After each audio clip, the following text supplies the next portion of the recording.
Je dis à ma mère, maman, reste avec moi au téléphone s'il te plaît, il y a un psychopathe qui me suit.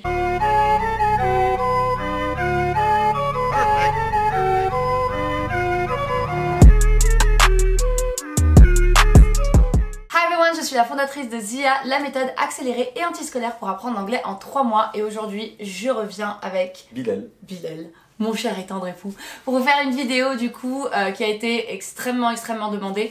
Bon honnêtement on prévoyait pas du tout de la faire parce que bon faire des vidéos pour faire des vidéos on s'est dit que c'était pas hyper utile.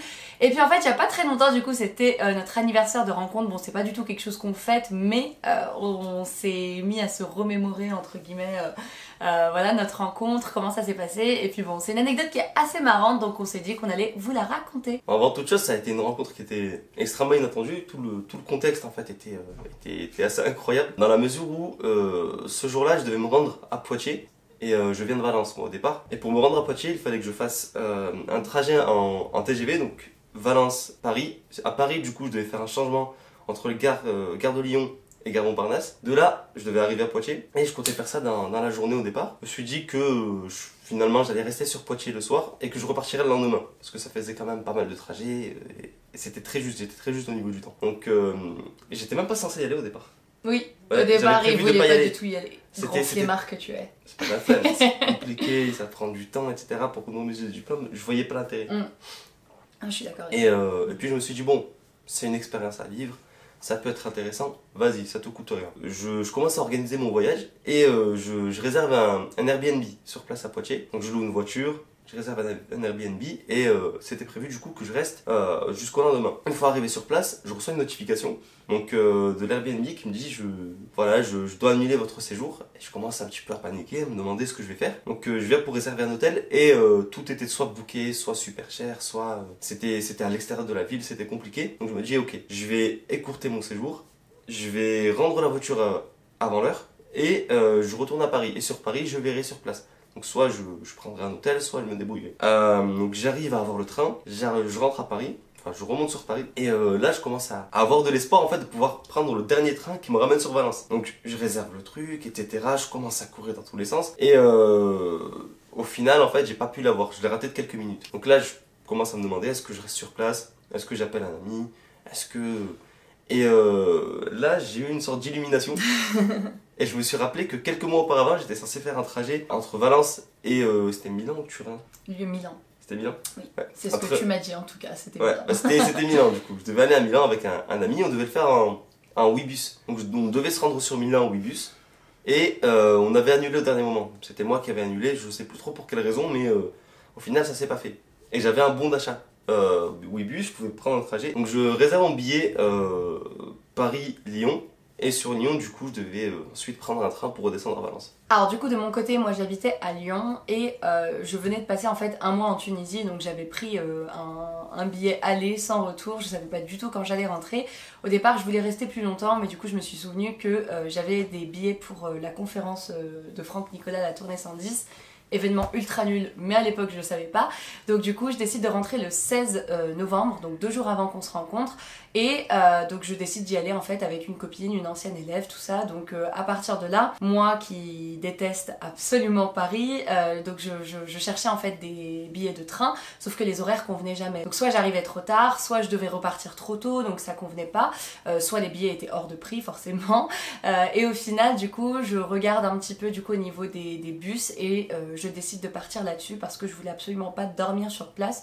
Donc du coup j'ai pris en fait un Ouibus enfin j'étais censée du coup prendre un Ouibus qui partait à minuit du coup ce jour-là, qui devait arriver à 8 h du matin et j'étais censée reprendre un autre Ouibus à minuit ce même jour-là et arriver à 8 h le lendemain. Donc autant vous dire c'était une mission un peu... Ouais, c'était une mission galère et bien compliquée, mais voilà, je voulais absolument pas dormir sur place. Donc du coup, pour vraiment profiter à fond de la journée, surtout que j'arrivais un peu tôt, j'arrivais à 8 h et la conférence commençait à 13 h il me semble. Du coup je décide d'organiser un meet-up. Donc pour ceux qui me suivent depuis un moment, vous savez que c'était mon tout premier meet-up, après ça j'en ai organisé plein. Mais du coup celui-ci, voilà, c'était vraiment le tout premier. Et donc voilà, j'avais organisé l'événement, j'en avais parlé, etc. autour de moi, pour que du coup toutes les autres personnes qui étaient censées aller à la tournée 110, voilà, qu'on puisse se réunir venir papoter un petit peu, échanger tout ça et puis se rencontrer. Et donc en fait du coup mon car était censé partir à minuit, sauf que là il s'est passé un truc totalement incompréhensible. J'avais pris Ouibus des tonnes et des tonnes de fois et à chaque fois en fait le bus partait exactement du même endroit, enfin voilà il y avait un endroit où le car Ouibus partait. Sauf que ce jour-là j'étais avec une dizaine d'autres passagers, on attend, le bus n'arrive pas. Et il y avait un couple en fait à côté de moi, ils avaient une espèce d'application et ils me montrent en fait que le bus est déjà loin en fait, il est parti. Et c'est là en fait qu'on comprend que le bus est, comment dire, s'est arrêté à un autre endroit, c'est-à-dire qu'il est parti d'un autre endroit de la gare. On nous a absolument pas prévenus, vraiment c'est un truc, encore à ce jour c'est un mystère parce que j'ai pas, bon après forcément avec tout ce qui s'est produit j'ai pas forcément cherché à comprendre, mais encore aujourd'hui je me dis mais qu'est-ce qui a bien pu se passer et surtout comment est-ce que les autres passagers ont été au courant, parce que moi et les passagers avec qui j'étais, voilà, on n'a absolument pas été tenus au courant, donc on savait pas trop comment ça s'était produit. Bref, et du coup au bout d'un moment on se rend compte que on a loupé notre car, hein, il est parti, ça y est, c'est trop tard. Sauf que là je commence à paniquer, je me dis mais il y a des gens qui m'attendent à Paris, qu'est-ce que je vais faire, j'ai ma conférence, j'étais limite plus dégoûtée pour le meet-up que pour la conférence parce que voilà, je me disais c'était vraiment un événement que j'avais hâte de faire, surtout que c'était mon premier. Et donc du coup j'attends comme ça, je réfléchis, j'arrivais pas à me décider à rentrer chez moi parce que vraiment j'étais je me disais c'est pas possible quoi, je vais pas rentrer chez moi, je vais pas tout annuler, c'est pas possible. Et donc en fait au bout d'une demi-heure à peu près, on était là en train voilà, d'attendre notre car, il y a un car Flixbus qui passe avec du coup écrit Paris. À partir de là, bon, moi et tous les passagers, on s'est mis comme des rapaces, on est parti vite sauter sur le car en question et du coup il nous a expliqué, il nous a dit voilà, Ouibus c'est une autre compagnie, on peut pas vous prendre quoi, enfin voilà, on n'est pas du tout concernés. Donc moi bon, encore une fois, hein, j'arrivais pas à accepter le truc, je discute un petit peu avec le chauffeur, je lui dis voilà, est-ce qu'il n'y a pas un moyen de me prendre, j'ai vraiment un événement super important, je dois vraiment être sur Paris, etc. Et de là, il me regarde comme ça, il me fait je peux te faire passer si tu me passes 40 €. Donc en gros, ce qu'il m'explique, c'est tu me donnes 40 € et en gros, je te fais monter, mais bon, en gros, clandestinement quoi. Il n'y a pas de billet, il n'y a rien du tout. Voilà, je te fais passer au black quoi. Donc moi, désespérée comme j'étais, je décide d'accepter, je lui donne ces 40 €. Les autres passagers qui étaient avec moi ont refusé et bon, sont repartis bredouille, je sais pas trop ce qu'ils ont fait après. Mais du coup, bon voilà, moi, déterminée à aller à Paris, je monte dans le car. D'ailleurs Flixbus, j'étais dégoûtée parce que du coup c'est beaucoup moins confortable que Ouibus, mais bon je me suis dit j'ai déjà de la chance de pouvoir quand même y aller malgré le fait que j'ai loupé mon car, donc je monte et j'entame du coup mes 8 heures de trajet. Du coup il y a des degrés de galère en fait dans les... Oui, gros degré de galère. Ah non franchement Flixbus c'est le truc à ne surtout pas prendre. Les rares fois où je l'ai pris ça a été une catastrophe, donc... Si vous êtes en galère, au moins partez sur Ouibus. Donc j'arrive sur Paris, je fais mon meet-up, ça se passe super bien. Ensuite donc c'est l'heure de la conférence. Et là vraiment j'étais dégoûtée, Franck Nicolas était claqué de chez claqué, vraiment j'arrivais pas à croire, je me suis dit mais en fait j'ai payé pour ça, c'est juste pas possible. Et au-delà de j'ai payé pour ça, j'ai galéré pour venir ici en fait, je me suis dit mais qu'est-ce que je fais là.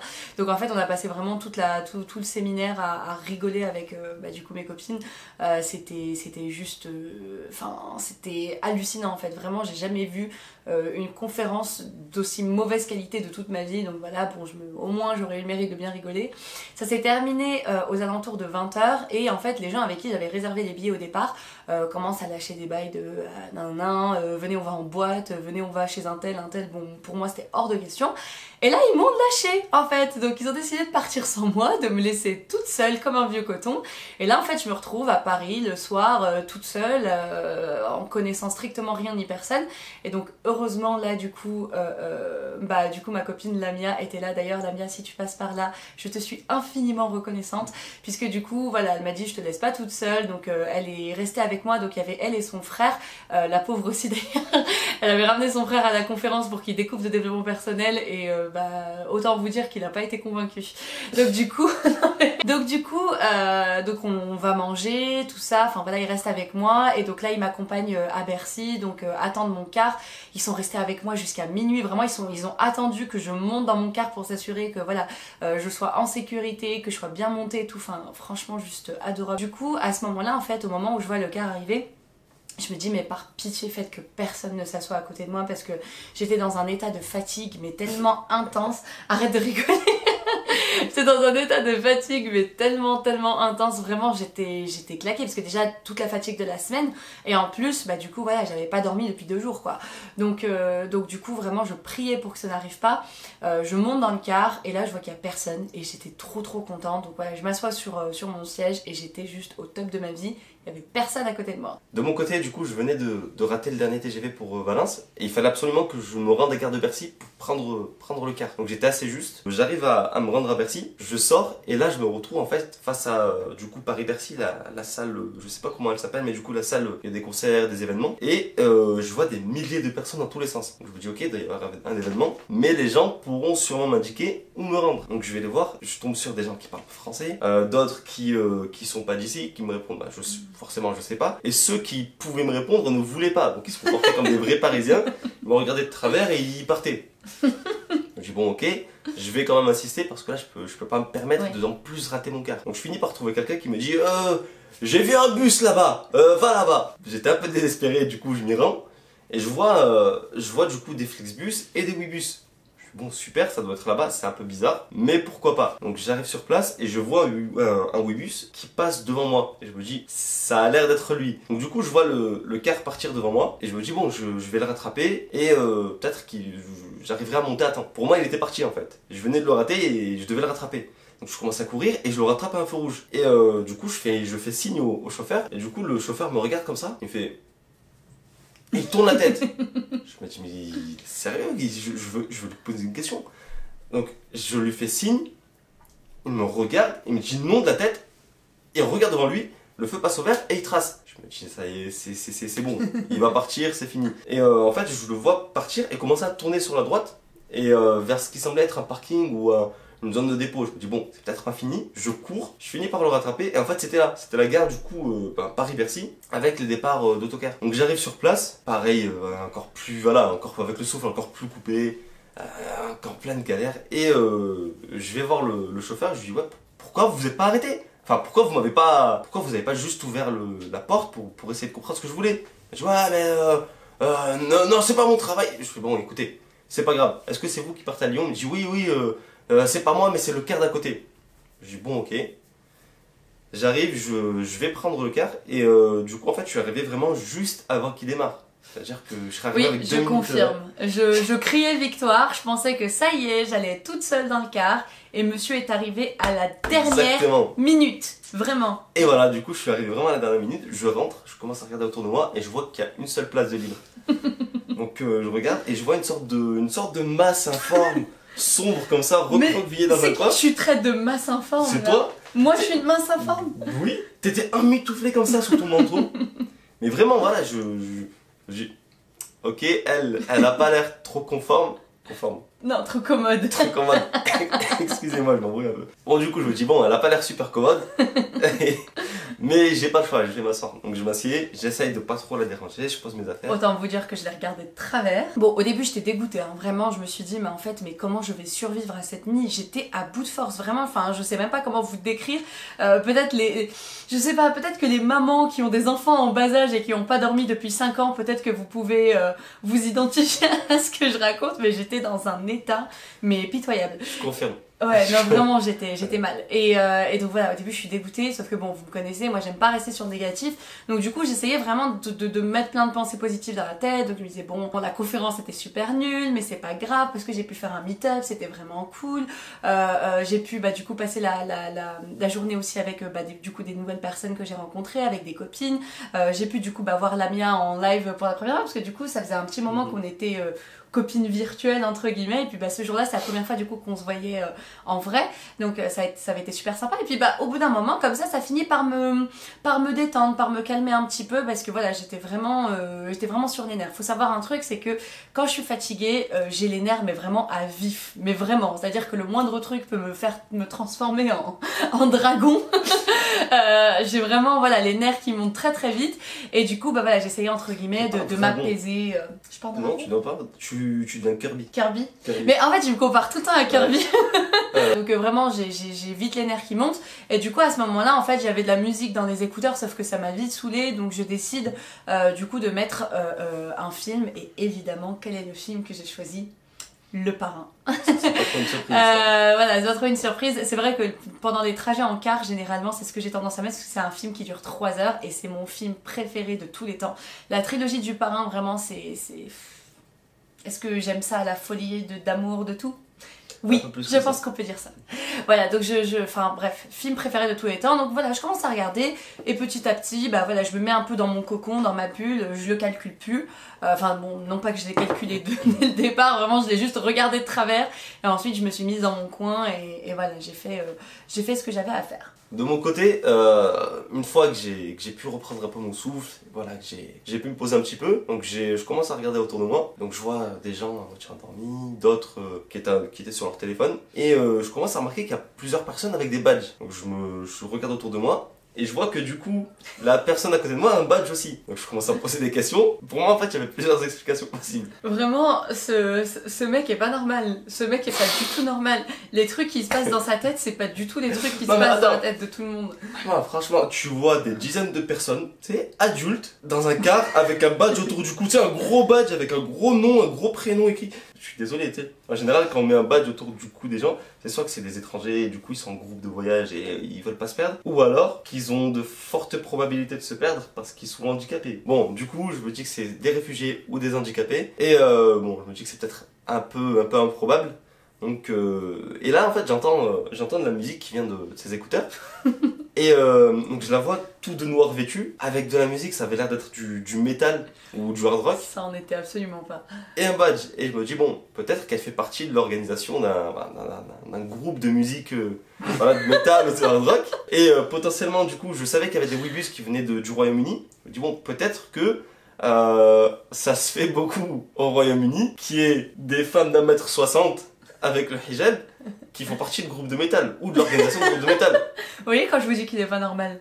Et je me dis, bon, peut-être que c'est aussi son travail et elle fait partie d'un groupe d'événementiel et bon, j'ai toutes ces théories qui commencent à me tourner dans la tête et j'ai pas de réponse. Il faut savoir vraiment que Bilal c'est quelqu'un de super curieux, vraiment. Et en fait, à partir du moment où il va se poser des questions, il va pas lâcher l'affaire. Vraiment, enfin ça arrive très régulièrement qu'on sorte par exemple et qu'il se pose une question et il va pas lâcher l'affaire tant qu'il puisse pas aller poser sa question, avoir réponse à ses questions parce que ça le perturbe beaucoup trop. Donc en fait, pendant toute la nuit, il va être en train de péter un câble parce qu'il n'a pas de réponse à ses questions. J'ai pas pété un câble. Si tu pétais un câble, tu es en train de bouillonner de l'intérieur en fait. Bouillonnais pas, mais en fait, il fallait que j'ai des réponses. Il fallait des réponses. C'est bizarre, tu étais là en plein milieu de la nuit à écouter du métal avec un badge. Pas du métal. Presque, la vérité presque. En tout cas, de l'extérieur, ça y ressemblait. Enfin, je voulais des réponses, mais je voulais pas la déranger. Je n'osais pas la déranger. Premièrement parce que c'est la nuit, t'es dans un car, il y a une femme seule, un petit peu recroquevillée dans son coin. Voilà, faudrait être un petit peu mal poli pour être là, elle a secoué, je dirais, hey, toi t'as un badge autour du cou, tu fais quoi? Qu'est-ce qui t'arrive? Qu'est-ce qui se passe? Je suis où là? Je suis avec qui? Donc du coup je me suis dit bon, écoute. Déjà premièrement, même si tu m'avais posé des questions, tu m'aurais pas agressé comme ça.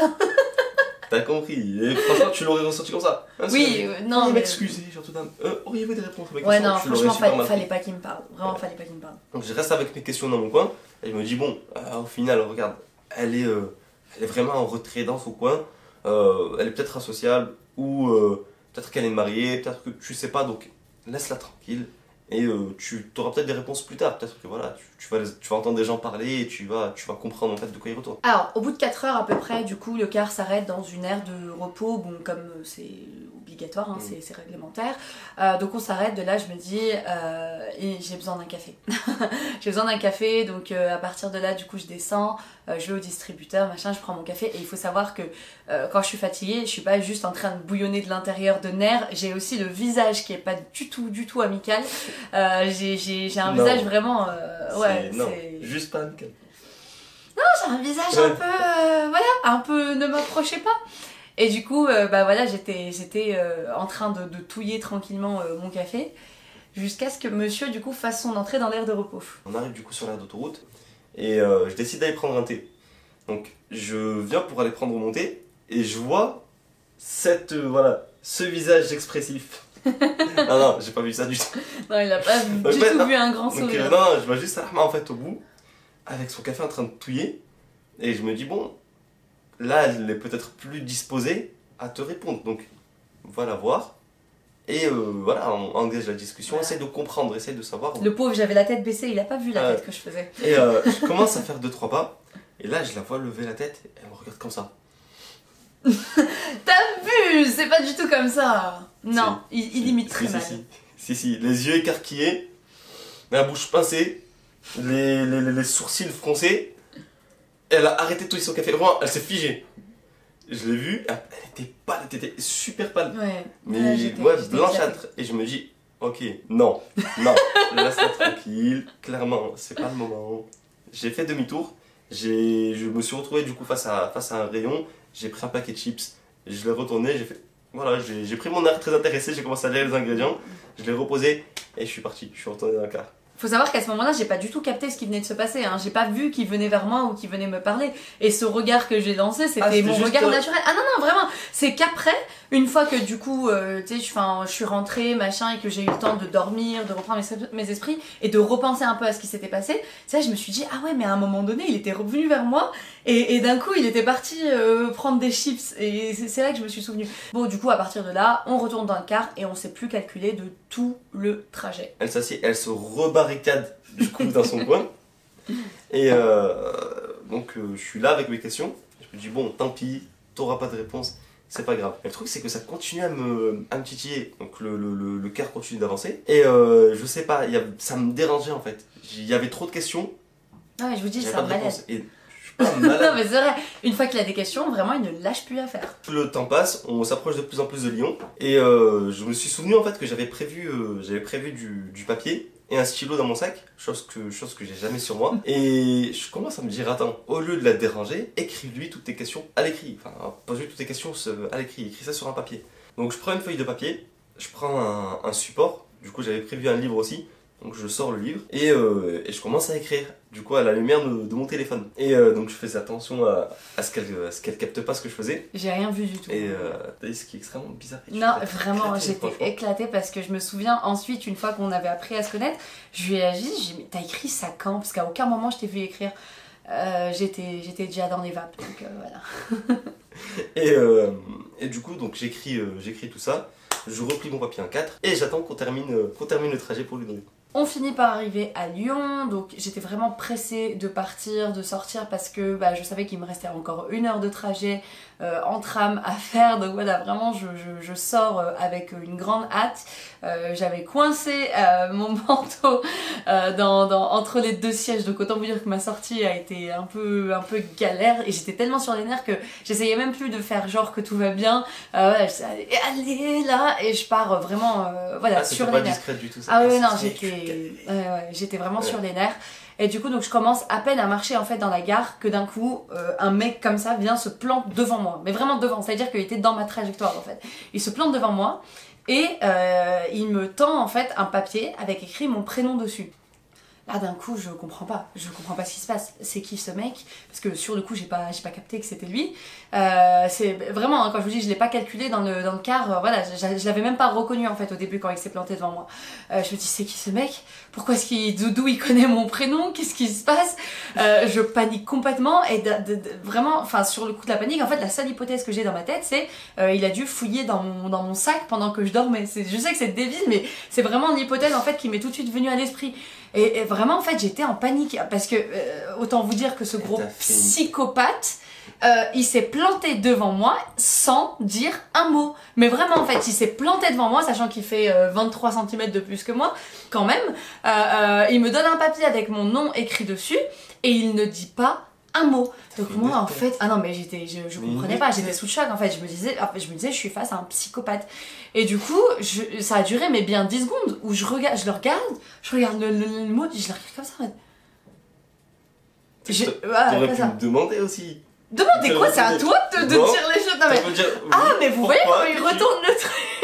Donc le mec vient, c'est lui qui se plante devant moi et c'est à moi de lui dire. Comprendre la situation. Mais, non, comprendre rien du tout. Je suis face à un psychopathe. Non, j'arrivais pas à T'as parler. des gens autour de toi, tu n'es pas seul. Ouais. Tu peux crier, dire ah au secours, il y a un psychopathe. Mais sur le coup, je comprenais pas, c'était une hypothèse, j'étais pas sûre que t'étais un psychopathe. Bah, t'aurais pu Mais en essayer tout de cas, c'était une comprendre, forte hypothèse que j'avais. Et non, du moi coup, je retiens que c'est toi qui n'as pas fait l'effort de vraiment, en fait, mon premier réflexe, c'est quoi? C'est je prends la feuille, je le contourne vite et là je marche, mais vraiment le plus vite possible. Mon réflexe aussi, bon, chose que ma mère m'a apprise depuis toute petite, je prends mon téléphone, je dis à ma mère, maman, reste avec moi au téléphone, s'il te plaît, il y a un psychopathe qui me suit. Et de là, en fait, je panique, je marche super vite. Forcément, ma mère au téléphone, mettez-vous à sa place, hein, c'est une maman. Elle entend, il y a un psychopathe qui me suit, elle commence à paniquer, parce qu'en plus, il était tôt le matin, tout ça. Enfin, voilà, et j'étais à la gare et tout, et voilà, j'étais toute seule. Elle me dit, mais qu'est-ce qui se passe? Qui ça? Comment ça, on te suit? Enfin, bref, elle était en panique. Et moi, honnêtement, je lui répondais pas, en fait. Je voulais juste l'avoir au téléphone avec moi, mais je répondais pas. Je marchais. J'osais à peine me retourner pour vérifier s'il était encore là. Je marchais. Je voulais juste en fait aller vraiment en direction du tram parce que comme c'est la gare, l'arrêt de tram est souvent bondé, donc du coup voilà, je savais que j'allais être en sécurité si jamais j'allais là-bas. Donc du coup je vais vers l'arrêt du tram, je marche vraiment à toute vitesse, et de là du coup une fois arrivée à l'arrêt du tram, je me retourne et je vois qu'il est pas là. Vraiment je scrute partout, vraiment j'étais en panique en fait, je me disais mais d'où il connaît mon nom, et puis bah même c'est bizarre, enfin imaginez-vous un mec comme ça se plante devant vous et il ne dit pas un mot en fait, c'est ultra flippant. Donc du coup, à partir de là, bah voilà, je vois que c'est bon, je suis safe. Et je dis à ma mère, voilà, c'est bon, je suis à l'arrêt du tram, il y a plein de monde et tout, machin. Elle me dit, mais qu'est-ce qui se passe? Je comprends pas et tout, machin. Enfin, bref, elle est en panique. Et de là, en fait, je vois le mot dans mes mains et je décide de l'ouvrir. Donc, je l'ouvre comme ça, je commence à lire. Et d'un coup, je me dis, non, mais c'est une blague. Genre, je me suis dit, mais c'est une plaisanterie, en fait, c'est pas possible. Donc là, mon premier réflexe, c'est de dire à ma mère, maman, fausse alerte, c'est bon, tout va bien. Donc, je lui dis, écoute, je t'expliquerai plus tard, je vais rentrer à la maison, mais t'inquiète pas, tout va bien. Donc, je raccroche, et là, en fait, je lis le mot, et je vois, en fait, voilà, donc, enfin, grosso modo, hein, j'osais pas te déranger, tout ça, mais j'avais plein de questions et tout. Et en fait, moi, je suis le genre de personne enfin, c'est très très rare que je lise quelque chose du premier au dernier mot la première fois. En fait, je sais pas, mon cerveau fonctionne de cette manière. Quand je lis quelque chose, je le lis toujours en diagonale la première fois et ensuite je le relis pour avoir vraiment, je sais pas si on peut appeler ça la lecture rapide ou quoi, mais enfin, moi, c'est vraiment toujours comme ça que je fais. Voilà, je prends l'essence du truc et ensuite je le relis en détail. Et en fait, bah du coup, mes yeux atterrissent sur, en gros, pourquoi ce badge autour de ton cou, un truc comme ça. Et d'un coup, je baisse la tête, et là, je vois mon énorme badge. Enfin, de toute façon, si vous avez vu la vidéo précédente, vous avez vu la taille du badge. Mon énorme badge comme ça autour du cou. Et je me dis, mais c'est comme ça qu'il connaissait ton nom, en fait. J'avais complètement oublié d'enlever mon badge de la tournée 110. Et en fait, je me baladais avec. Je l'avais complètement zappé autour de mon cou. Et au final, en fait, c'est comme ça qu'il connaissait mon nom. Et là, en fait, justice s'est rendu, je ne suis pas un psychopathe. Et donc, je lis du coup le mot en entier. Et je me rends compte qu'en fait, non, c'est juste quelqu'un de très respectueux qui a pas voulu me déranger, qui avait, voulu me poser des questions. Donc, en gros, il me dit, écoute, si ça ne te dérange pas de répondre à mes questions, voilà mon numéro, tu peux m'envoyer un message, etc. Et puis il me dit, si jamais tu es marié ou alors que tu ne souhaites absolument pas me répondre, je suis vraiment désolée de t'avoir importuné, j'espère ne pas t'avoir choqué, etc. Enfin voilà, très très gentleman, comme à son habitude. Et donc à partir de là, en fait, je plie le mot, je le glisse dans mon sac et je rentre faire un coma chez moi. Voilà, c'est tout ce que je fais. Et donc je lui ai absolument pas répondu tout de suite, vraiment pour moi, j'avais plein de choses qui se mélangeaient dans ma tête, et du coup, ma priorité c'était rentrer, faire un gros coma. Et voilà l'histoire de notre rencontre. Donc par la suite du coup on a vraiment appris à se connaître très très rapidement. Enfin je sais même pas si on peut dire qu'on a vraiment appris à se connaître. Enfin voilà, c'est vraiment on a vraiment pris l'essentiel. Au final on s'est connus très brièvement avant du coup de décider de se marier. Il nous a fallu 2 mois. Donc 2 mois, et puis du coup on s'est fiancés. Alors je précise, quand je dis fiancés, c'est simplement qu'on a décidé de se marier. C'est ça que je veux dire par c'est la demande en mariage. Voilà, c'est ça, c'est à ce moment-là que du coup on s'est dit on va se marier. Et puis du coup 6 mois après notre rencontre, on était officiellement mariés. Voilà.